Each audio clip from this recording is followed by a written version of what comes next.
Assalamualaikum warahmatullahi wabarakatuh. Baiklah, perkenalkan nama saya Dina Yuliana Putri dengan NIM F1S1210222 dari Ruang 7, Program Studi Sistem Informasi Fakultas Sains dan Teknologi Universitas Jambi. Di sini saya akan mempresentasikan materi mengenai bab 10, yaitu kewirausahaan, bisnis baru, dan kepemilikan bisnis. Saya akan menjelaskan terlebih dahulu mengenai kewirausahaan. Yang pertama yaitu definisi wirausaha. Wirausaha adalah orang atau sekelompok orang yang melakukan usaha sendiri untuk memenuhi kebutuhannya. Wirausaha juga dapat diartikan sebagai orang yang memiliki keberanian untuk membuka dan menjalankan kegiatan yang sifatnya produktif dan mandiri. Yang selanjutnya, wirausaha juga dapat didefinisikan sebagai usaha mengambil resiko dengan cara menjalankan usaha sendiri serta mempergunakan peluang-peluang yang ada sehingga tercipta usaha baru, atau dengan melakukan pendekatan yang sifatnya inovatif sehingga usaha yang dikelola berpotensi untuk maju dan berkembang secara mandiri, sanggup menghadapi tantangan-tantangan persaingan. Yang kedua yaitu hakikat wirausaha. Seorang wirausaha pada hakikatnya memiliki berbagai ciri, sifat, serta watak yang membedakannya dengan orang-orang biasa. Seorang wirausahawan akan cenderung berkeinginan kuat untuk mewujudkan ide-ide kreatif dan inovatif yang ada dalam pikirannya menjadi kenyataan di dunia nyata. Berdasarkan kajian beberapa ahli, seorang wirausaha setidaknya memiliki 6 hakikat wirausaha. Yang pertama, wirausaha adalah suatu nilai yang diwujudkan dalam perilaku yang menjadikan dasar sumber daya, tenaga, penggerak, tujuan, siasat, kiat, proses, dan hasil bisnis. Yang selanjutnya, kewirausahaan adalah suatu kemampuan untuk menciptakan sesuatu yang baru dan berbeda. Yang ketiga, kewirausahaan adalah suatu proses penerapan kreativitas dan inovasi dalam memecahkan persoalan dan menemukan peluang untuk memperbaiki kehidupan. Yang selanjutnya, kewirausahaan adalah suatu nilai yang diperlukan untuk memulai suatu usaha dan perkembangan usaha. Yang selanjutnya, kewirausahaan adalah suatu proses dalam mengerjakan sesuatu yang baru, yang berbeda, dan bermanfaat untuk memberi nilai yang lebih. Yang terakhir, kewirausahaan adalah usaha menciptakan nilai tambah dengan jalan mengombinasikan sumber-sumber melalui cara-cara baru dan berbeda untuk memenangkan persaingan. Yang selanjutnya yaitu manfaat adanya wirausaha. Ada beberapa manfaat yang kita dapatkan jika kita berwirausaha. Yang pertama yaitu sebagai pionir dalam menyediakan lapangan pekerjaan. Yang selanjutnya sebagai kreator utama terciptanya pembangunan bagi lingkungan sekitar. Yang ketiga, secara pribadi dapat menjadi teladan melalui sikap berani mengambil resiko, jujur, tidak merugikan orang lain, maupun sikap-sikap terpuji lainnya. Yang selanjutnya, sebagai contoh pribadi yang taat akan hukum serta peraturan-peraturan yang berlaku lainnya. Yang selanjutnya, sebagai pribadi pendidik bagi karyawan yang dipekerjakannya, di mana pendidikan tersebut berupa pendidikan kemandirian, disiplin, jujur, dan tekun. Yang terakhir, dapat menjadi seseorang yang mampu menjaga keserasian ataupun keselarasan lingkungan, baik dari segi pergaulan maupun dalam hal-hal yang berhubungan dengan kepemimpinan. Yang selanjutnya, manfaat wirausaha bagi pembangunan bangsa. Yang pertama, wirausaha sebagai motor penggerak kegiatan pembangunan seperti melancarkan proses produksi, distribusi, dan konsumsi. Yang selanjutnya, wirausaha dapat meningkatkan pendapatan masyarakat serta menyerap tenaga kerja yang pada akhirnya dapat mengurangi tingkat pengangguran dan kemiskinan. Yang terakhir, wirausaha dapat membantu pemerintah dalam bidang ekonomi dengan menyediakan barang-barang konsumsi sehingga ketergantungan pada barang-barang asing akan berkurang. Yang selanjutnya yaitu keuntungan dan kelemahan wirausaha. Ada beberapa keuntungan yang kita dapatkan jika kita menjadi seorang wirausaha. Yang pertama yaitu terbukanya peluang untuk mencapai tujuan. Yang selanjutnya, terbukanya peluang untuk mendemonstrasikan potensi secara terbuka peluang memperoleh manfaat keuntungan secara maksimal. Yang selanjutnya yaitu terbukanya peluang untuk membantu masyarakat dengan usaha yang konkret. Yang terakhir yaitu terbukanya peluang untuk kita menjadi seorang pemimpin atau bos. Selain itu juga terdapat kelemahan jika kita menjadi seorang wirausaha. Yang pertama yaitu penghasilan yang tidak pasti, selanjutnya bekerja keras dengan waktu yang terbatas, yang selanjutnya yaitu kualitas kehidupan rendah sebelum mereka berhasil, yang terakhir tanggung jawabnya cukup besar seperti keharusan mengambil keputusan walaupun mungkin belum menguasai permasalahan. Yang selanjutnya yaitu mengenai franchising. Pengertian franchise. Franchise sebagai suatu bentuk organisasi terus berkembang dan semakin menarik perhatian. Karena hal-hal yang ditawarkan oleh bisnis ini menyangkut jasa, pekerjaan, dan peluang profesi yang diri. Tan Wall dan Curran mencoba memberikan definisi umum mengenai franchise, yakni suatu bentuk bisnis yang pada dasarnya terdiri dari sebuah organisasi atau pemilik waralaba dengan paket bisnis yang teruji pasar yang berpusat pada suatu produk layanan, memasuki hubungan kontrak dengan pemegang waralaba, biasanya perusahaan kecil yang dibiayai sendiri dan dikelola oleh pemilik yang beroperasi di bawah perdagangan nama pemilik waralaba untuk memproduksi atau memasarkan barang atau jasa sesuai dengan format yang telah ditentukan oleh pemilik waralaba. Yang kedua yaitu bisnis franchise dan pengembangan UKM. Bisnis franchise dapat memegang peranan penting dalam pengembangan UKM di suatu negara, sebab franchise merupakan bentuk kemitraan antara suatu perusahaan besar dengan UKM sebagai pemegang hak atas pengelolaan gerai dengan menggunakan merek dengan franchisor, beserta berbagai kemudahan bisnis yang ditawarkan. Bisnis franchise sendiri memberikan berbagai kemudahan kepada pendatang baru di dunia bisnis, apapun produk yang akan ditekuninya. Dalam bisnis semacam ini, franchisor mempunyai komitmen untuk memberikan perangkat yang dibutuhkan dalam menjalankan bisnis, termasuk manajerial. Di samping itu, dengan menjalankan bisnis dengan menggunakan merek yang sudah teruji di pasar, itu berarti wirausaha tersebut tidak memulai segalanya dari nol. Yang ketiga yaitu peran bisnis franchise terhadap pertumbuhan ekonomi. Bisnis franchise melalui pengembangan UKM mempunyai peran terhadap pertumbuhan ekonomi daerah yang pada akhirnya dapat berdampak pada perekonomian suatu negara. Yang pertama, bisnis franchise mengharuskan adanya transfer pengetahuan kepada mitra kerjanya, dalam hal ini UKM. Kedua, bisnis franchise umumnya menerapkan standar kualitas tertentu terhadap produk yang dihasilkan. Dan kedua, hal tersebut tergantung pada masukan dalam proses produksi.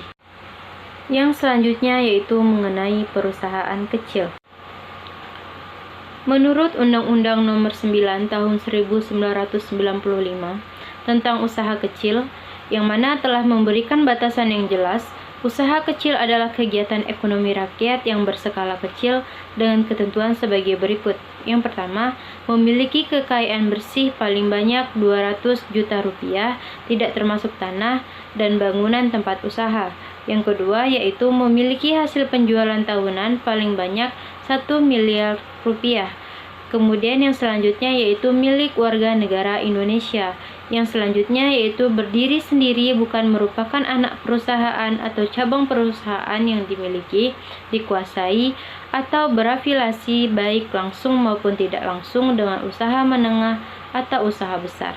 Dan yang terakhir, berbentuk usaha orang perseorangan, badan usaha yang tidak berbadan hukum, atau badan usaha yang berbadan hukum, termasuk koperasi. Usaha yang tergolong kecil memiliki beberapa ciri khusus. Yang pertama, usaha dimiliki secara bebas, terkadang tidak berbadan hukum. Yang kedua, operasinya tidak memperlihatkan keunggulan yang mencolok. Yang ketiga, usaha dimiliki dan dikelola oleh satu orang. Yang keempat, usaha tidak memiliki karyawan. Yang kelima, modalnya dikumpulkan dari tabungan pemilik pribadi. Dan yang keenam, wilayah pasarnya bersifat lokal dan tidak terlalu jauh dari pusat usahanya. Selanjutnya ada beberapa keunggulan dari bisnis kecil. Yang pertama yaitu inovasi. Berhasil dalam persaingan dengan perusahaan besar dengan cara menemukan cara baru yang kreatif dalam menjalankan bisnis. Yang kedua, yaitu layanan pelanggan yang superior. Beroperasi dengan fleksibilitas yang lebih besar dibandingkan dengan perusahaan besar sehingga memungkinkannya untuk menyesuaikan lini produk dan jasa yang ditawarkan untuk memenuhi kebutuhan pelanggannya. Kemudian yang ketiga, biayanya yang rendah, yaitu meminimalkan biaya overhead, biaya yang tidak secara langsung berkaitan dengan penyediaan barang dan jasa tertentu yang memungkinkan untuk memperoleh laba dari harga yang lebih rendah. Yang keempat, mengisi ceruk pasar yang terisolasi. Selain mengisi ceruk-ceruk pasar yang kecil, sehingga beberapa perusahaan tertentu memilih untuk bekerja dengan organisasi kecil, banyak perusahaan jasa kecil ini mengilustrasikan hal ini. Yang selanjutnya yaitu kelemahan bisnis kecil. Yang pertama, kelemahan manajemen. Manajemen yang tidak memadai merupakan satu dari hal-hal yang paling umum ditemukan dalam opportunitas kegagalan perusahaan. Kemudian, kurangnya pendanaan. Seringkali para pemilik bisnis untuk pertama kalinya memulai bisnisnya dengan asumsi bahwa perusahaan mereka akan menghasilkan dana yang memadai dari penjualan bulan-bulan pertama untuk operasi yang berkelanjutan. Akan tetapi, membangun suatu perusahaan membutuhkan waktu. Karyawan harus dilatih, peralatan dibeli, jaminan dibayarkan untuk sewa dan utilitas, serta uang dikeluarkan untuk sektor pemasaran guna menginformasikan kepada calon pelanggan mengenai perusahaan baru dan penawaran produknya. Kemudian yang ketiga yaitu peraturan pemerintah, yaitu biaya administrasi sendiri untuk mentaati peraturan tersebut menghabiskan miliaran uang perusahaan kecil setiap tahunnya. Perusahaan kecil seringkali berjuang untuk menyerap biaya dalam melakukan administrasi ini dengan jumlah staf dan anggaran yang lebih terbatas. Yang selanjutnya yaitu mengenai bentuk-bentuk badan usaha. Badan hukum usaha yang ada di Indonesia beragam jenisnya. Di antaranya, yang pertama yaitu perseorangan. Perusahaan perseorangan merupakan perusahaan yang dimiliki oleh perseorangan. Kelebihan perusahaan jenis ini, selain pendiriannya mudah, adalah tidak memerlukan organisasi yang besar, tetapi cukup dengan organisasi dan manajemen yang sederhana. Pimpinan perusahaan perseorangan biasanya pemilik usaha yang sekaligus menjadi penanggung jawab atas segala aktivitas perusahaan, termasuk kewajiban terhadap pihak luar. Yang kedua yaitu firma. Firma adalah perusahaan yang didirikan oleh dua orang atau lebih yang kemudian menjalankan perusahaan atas nama perusahaan. Tujuan firma adalah untuk mencari keuntungan. Perolehan dana dari pihak luar cukup memungkinkan dan relatif lebih mudah dibanding perusahaan perseorangan. Yang ketiga yaitu perseroan komanditer. Perseroan komanditer atau sering disebut dengan CV merupakan persekutuan yang didirikan atas dasar kepercayaan. Dalam perseroan komanditer terdapat beberapa suatu yang secara penuh bertanggung jawab atas sekutu lainnya. Ada satu yang lebih sekutu yang bertindak sebagai memberi modal. Perusahaan berbadan hukum atau CV dijalankan oleh seorang sekutu aktif dan bertanggung jawab atas semua resiko atau kewajiban kepada pihak ketiga. Tanggung jawab ini juga sampai kepada penggunaan harta pribadi apabila harta perusahaan tidak cukup. CV adalah untuk mendirikan peluang bagi perseorangan untuk ikut menanamkan modal dengan tanggung jawab terbatas. Kemudian yang keempat yaitu perseroan terbatas atau disebut dengan PT. Pengertian perseroan terbatas menurut undang-undang adalah badan hukum yang didirikan berdasarkan perjanjian yang melakukan kegiatan usaha dengan modal tertentu. yang seluruhnya terbagi dalam saham dan memenuhi persyaratan yang ditetapkan dalam undang-undang ini serta peraturan pelaksanaannya. Dari pengertian tersebut dapat kita kemukakan hal-hal penting sebagai berikut. Yang pertama, bahwa perseroan terbatas merupakan suatu badan hukum perusahaan untuk melakukan suatu kegiatan. Yang kedua, pendirian perseroan terbatas dilakukan atas dasar suatu perjanjian antara pihak-pihak yang ikut terlibat di dalamnya. Yang ketiga yaitu pendirian perseroan terbatas didasarkan atas kegiatan atau usaha tertentu yang akan dijalankan. Yang keempat, pendirian perseroan terbatas dengan modal yang berbagi dalam bentuk saham. Yang terakhir, perseroan terbatas harus mematuhi persyaratan yang telah ditetapkan dalam undang-undang serta peraturan pemerintah lainnya. Praktiknya, jenis perseroan terbatas terdiri dari segi kepemilikannya. Yang pertama yaitu perseroan terbatas terbuka, kemudian perseroan terbatas biasa, dan perseroan terbatas persero. Kemudian dari segi status perseroan terbatas di bayi dalam. Yang pertama yaitu perseroan terbuka dan perseroan tertutup. Kemudian yang kelima yaitu perusahaan negara. Perusahaan negara adalah perusahaan yang didirikan berdasarkan undang-undang. Perusahaan negara dipimpin oleh seorang kepala atau direksi yang diangkat oleh pemerintah. Perusahaan negara dibagi atas beberapa jenis, antara lain perusahaan jawatan atau perjan. Yang kedua yaitu perusahaan umum atau perum. Kemudian yang ketiga yaitu perusahaan perseroan atau persero. Beberapa macam perseroan terbatas yang perlu diketahui yaitu yang pertama PT tertutup. Ialah perseroan terbatas yang saham-sahamnya hanya dimiliki oleh orang-orang tertentu. Tidak setiap orang dapat ikut serta dalam modalnya. Biasanya pemegang saham berasal dari familinya sendiri atau sahabat karib dan surat sahamnya dituliskan nama. Yang kedua itu PT terbuka. PT terbuka adalah perseroan terbatas yang menjual sahamnya kepada masyarakat melalui pasar modal. Jadi sahamnya ditawarkan kepada umum, diperjualbelikan melalui bursa saham.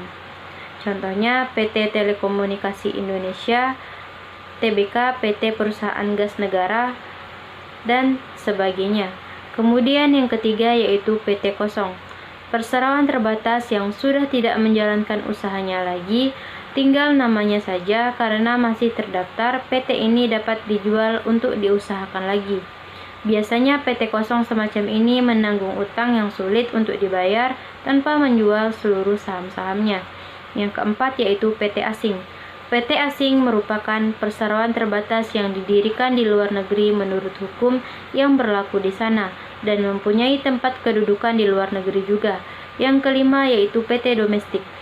PT domestik adalah suatu perseroan terbatas yang menjalankan kegiatan usahanya dan berada di dalam negeri dan mengikuti peraturan-peraturan yang ditetapkan oleh pemerintah setempat.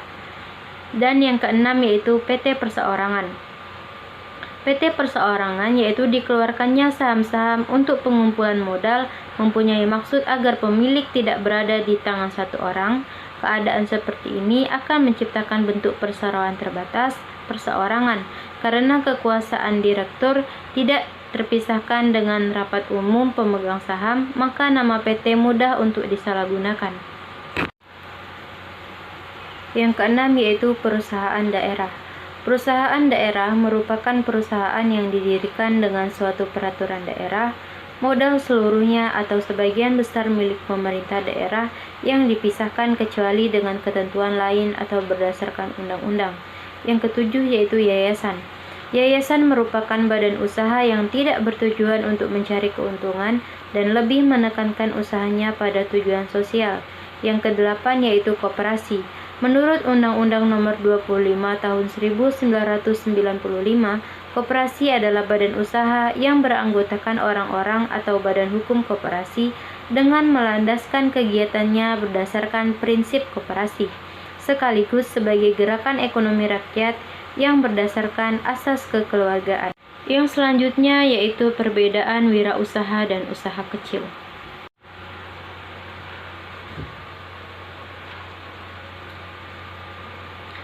Berikut beberapa poin penting dalam perbedaan wirausaha perusahaan kecil. Yang pertama, perusahaan kecil memiliki badan hukum yang jelas, sedangkan wirausaha jarang yang memiliki badan hukum yang jelas. Yang kedua, bisnis kecil sangat bergantung pada lingkungan pasar dari sistem manajernya berbeda. Sistem manajerial kewirausahaan lebih baik dibandingkan sistem bisnis kecil. Yang ketiga, kewirausahaan lebih meningkatkan hasil dari suatu produknya, sedangkan perusahaan kecil lebih meningkatkan pada laba yang akan didapatkan. Baiklah, sekian presentasi dari saya. Saya akhiri. Wassalamualaikum warahmatullahi wabarakatuh.